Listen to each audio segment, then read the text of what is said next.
Sunday ಏನು special? ಇವತ್ತು chicken ತಂದಿದ್ದೀನಿ, ಫ್ರೆಶ್ ಆಗಿರೋ ಚಿಕನ್ ತಂದಿದ್ದೀನಿ. ಇವತ್ತು ಮನೇಲೇ 5 ಸ್ಟಾರ್ ಚಿಕನ್ ರೀತಿ ಲಾಲಿಪಾಪ್ ಮಾಡೋಣ.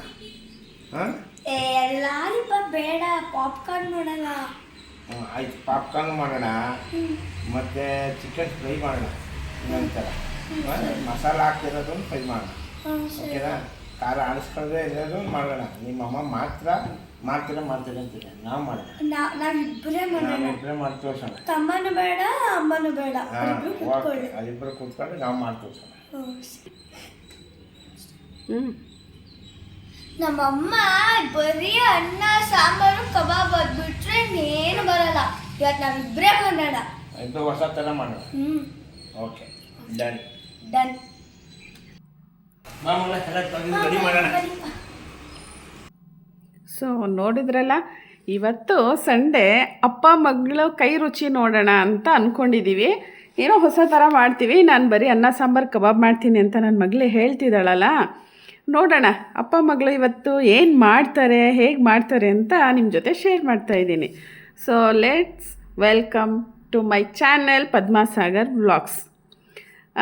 ಈಗ ಚಿಕನ್ ಬ್ರೀಸ್ಟ್ ಪೀಸಸ್ ಏನು ಬರುತ್ತೆ ಅದನ್ನು ಸ್ಮಾಲ್ ಅಲ್ಲಿ ಪಾಪ್ಕಾರ್ನ್ ಮಾಡ್ತೀನಿ ಅಂತ ಹೇಳ್ತಿದ್ದಾರೆ.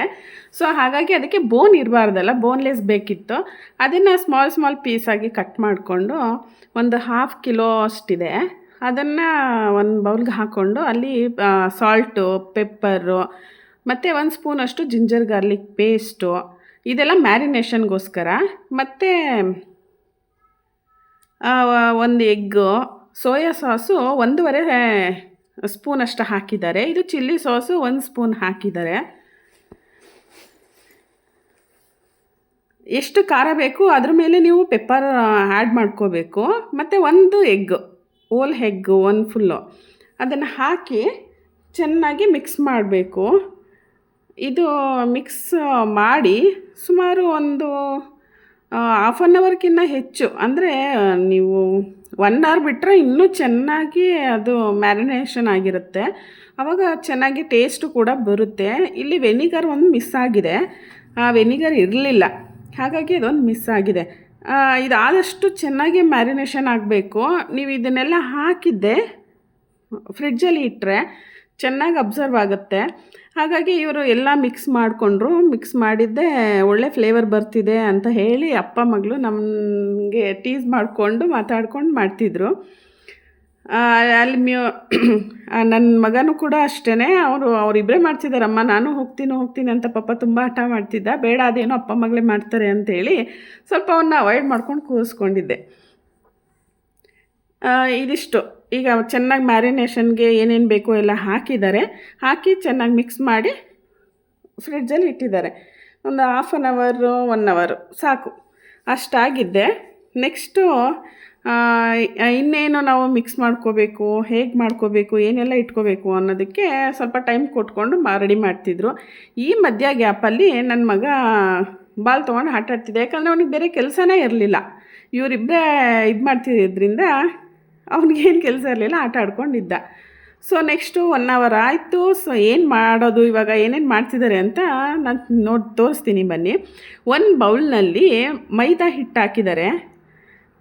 1 ಸ್ಮಾಲ್ ಬೌಲಷ್ಟು, ಅಂದರೆ 1/2 ಕಿಲೋ ಚಿಕನ್ ಇರೋದ್ರಿಂದ ಒಂದು ಸಣ್ಣ ಬೌಲ್ನಷ್ಟು ಮೈದಾ, ಒಂದು 4ರಿಂದ 5 ಸ್ಪೂನು ಕಾರ್ನ್ಫ್ಲೋರು ಸಾಕು. 4ರಿಂದ 5 ಸ್ಪೂನ್ ಕಾರ್ನ್ಫ್ಲೋರ್ ಹಾಕಿ, ಮತ್ತು ಅದಕ್ಕೆ ಸ್ವಲ್ಪನೇ, ಯಾಕಂದರೆ ಚಿಕನ್ ಮ್ಯಾರಿನೇಷನ್ ಮಾಡುವಾಗಲೂ ನಾವು ಸಾಲ್ಟ್ ಹಾಕಿದ್ವಿ, ಹಾಗಾಗಿ ಸ್ವಲ್ಪನೇ ಮ್ಯಾರಿನೇಷನ್ ಆದರೆ ಓಕೆ, ಎರಡೂ ಇದಾಗುತ್ತೆ. ಇಲ್ಲಾಂದರೆ ಸ್ವಲ್ಪ ಜಾಸ್ತಿ ಆಗಿಬಿಡುತ್ತೆ, ಉಪ್ಪು ಜಾಸ್ತಿ ಆದರೆ ಚೆನ್ನಾಗಿರೋದಿಲ್ಲ.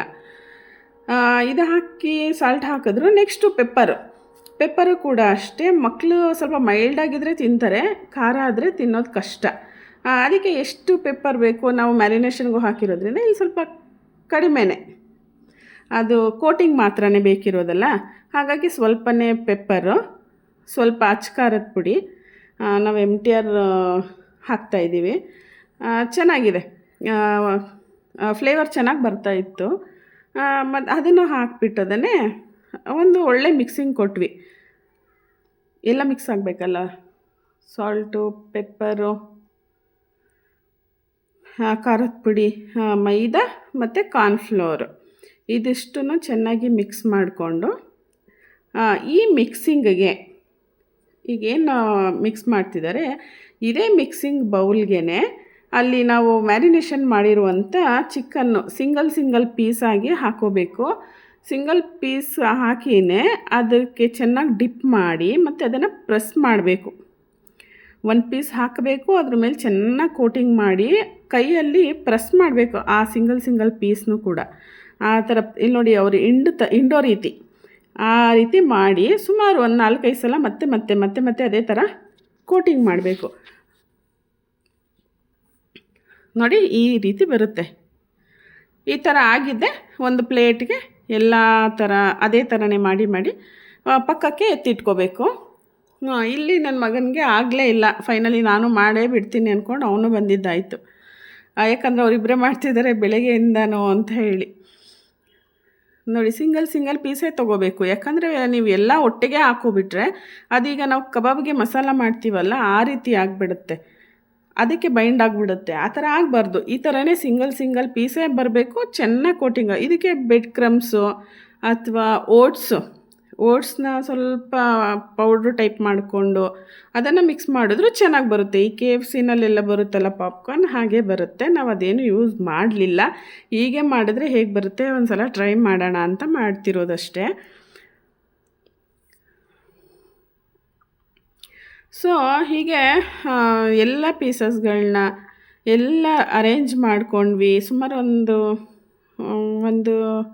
20-25 ಮಿನಿಟ್ಸೇ ಆಯಿತು ಇಷ್ಟೆಲ್ಲ ನೀಟಾಗಿ ಮಾಡೋ ತನಕ.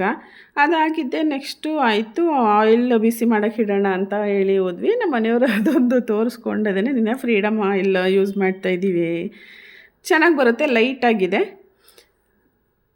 ಸೊ ನೋಡೋಣ ಹೇಗೆ ಬರುತ್ತೆ ಫೈನಲ್.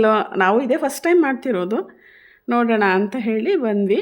ಸೊ ಹಾಕಿದ್ರೆ ಆಯಿಲ್ ಎಷ್ಟು ಬೇಕು ಅಷ್ಟು, ಅಂದರೆ ಅದು ಮುಳುಗಬೇಕು, ಆ ಪೀಸಸ್ ಮುಳುಗಬೇಕು, ಅಷ್ಟಾದರೆ ಸಾಕು. ನೋಡಿ ಈ ರೀತಿ ಕಾದಿರೋ ಎಣ್ಣೆಗೆ ಒಂದೊಂದೇ ಪೀಸ್ಗಳನ್ನ ಹಾಕ್ತಾ ಹೋಗಬೇಕು. ಈ ರೀತಿ ಚೆನ್ನಾಗಿ ಬಾಯ್ಲ್ ಆಗಿರಬೇಕು. ಈ ಟೈಮಲ್ಲಿ ಹಾಕಿದ್ರೆ ಮತ್ತು ಲೋ ಫ್ಲೇಮಲ್ಲೇ ಇದನ್ನು ಬೇಯಿಸಬೇಕು, ಆಯಿತಾ. ನೀವು ಜೋರು ಮಾಡಿ ಬೇಯಿಸಿದ್ರೆ ಫುಲ್ಲು ಸೀದೋಗಿಬಿಡುತ್ತೆ, ಚೆನ್ನಾಗಿ ಬರಲ್ಲ. ಸೇಮ್ ನಮಗೆ ಚಿಕನ್ ಪಾಪ್ಕಾರ್ನ್ ಹೇಗೆ ತಿಂತೀವಿ ಆ ರೀತಿಯೇ ಬೇಕು. ಅಂದರೆ ಲೋ ಫ್ಲೇಮಲ್ಲೇ ಬೇಯಿಸಬೇಕು, ಮತ್ತು ಸ್ವಲ್ಪ ಟೈಮ್ ತೊಗೊಳುತ್ತೆ, ಪೇಷನ್ಸಿಂದ ನಿಂತು ಮಾಡಬೇಕು. ಬಟ್ ಮಕ್ಳಿಗೆ ಮಾತ್ರ ಹೇಳ್ತೀನಿ ಫೈನಲ್ ಸೂಪರಾಗಿ ಬರುತ್ತೆ, ಎಂಜಾಯ್ ಮಾಡ್ಕೊಂಡು ತಿಂತಾರೆ, ತುಂಬ ಖುಷಿಪಟ್ಟು ತಿಂತಾರೆ. ಟೈಮ್ ಆಗುತ್ತೆ ಅಷ್ಟೇ ಮಾಡೋದಕ್ಕೆ, ಮ್ಯಾರಿನೇಷನ್ಗೆ ಮತ್ತು ಇದಕ್ಕೆ. ಮತ್ತು ಬೇಯಿಸೋದಕ್ಕೂ ಏನಿಲ್ಲ ಅಂದರೂ ಒಂದು 20 ಮಿನಿಟ್ಸ್ ಮೇಲೇ ಆಗಿಬಿಡುತ್ತೆ. ನಿಧಾನವಾಗಿಯೇ ಬೇಯಿಸಬೇಕು. ನೋಡಿ ಫೈನಲಿ ಈ ರೀತಿ ಬಂತು, ಬಟ್ ಟೇಸ್ಟ್ ಮಾತ್ರ ಸೂಪರಾಗಿತ್ತು. ಮಕ್ಕಳು ಎಲ್ಲರೂ ಎಂಜಾಯ್ ಮಾಡ್ಕೊಂಡು ತಿಂದರು. ಇವತ್ತಿನ ವ್ಲಾಗು ಇಷ್ಟೇ. ಇದು ಎಲ್ಲ ತಿಂದಾಯಿತು. ನನ್ನ ಮಗಳಿಗೆ ನೆಕ್ಸ್ಟ್ ಮಂಡೇ ಒಂದು ಸ್ಕ್ರ್ಯಾಪ್ ಆ್ಯಕ್ಟಿವಿಟಿ ಮಾಡಬೇಕಿತ್ತು. ಅವರಪ್ಪನ ಕೂರಿಸ್ಕೊಂಡು ಬೇಗ ಬನ್ನಿ ಪಪ್ಪ ಅಂದ್ಕೊಂಡದೇ ರೆಡಿ ಮಾಡಿಸ್ಕೊತಾ ಇದ್ಲು. ಅದು ಕಟ್ಟಿಂಗ್ಸ್ ಎಲ್ಲ ಇತ್ತು. ಸೊ ಇಷ್ಟಾಗಿತ್ತು ನಮ್ಮ ಸಂಡೇ ವ್ಲಾಗ್. ಇಷ್ಟ ಆದರೆ ಅಪ್ಪ ಮಗಳು ಮಾಡಿರೋಂಥ ಚಿಕನ್ ಪಾಪ್ಕಾರ್ನ್ಗೆ ಒಂದು ಲೈಕ್ ಮಾಡಿ, ಶೇರ್ ಮಾಡಿ, ಕಮೆಂಟ್ಸ್ ಮಾಡಿ, ನಮ್ಮ ಚಾನೆಲ್ನ ಸಬ್ಸ್ಕ್ರೈಬ್ ಮಾಡಿ, ಮಿಸ್ ಮಾಡದೆ ನೋಡಿ. Thank you. ನೆಕ್ಸ್ಟ್ ವ್ಲಾಗಲ್ಲಿ ಸಿಗ್ತೀನಿ. ಬಾಯ್.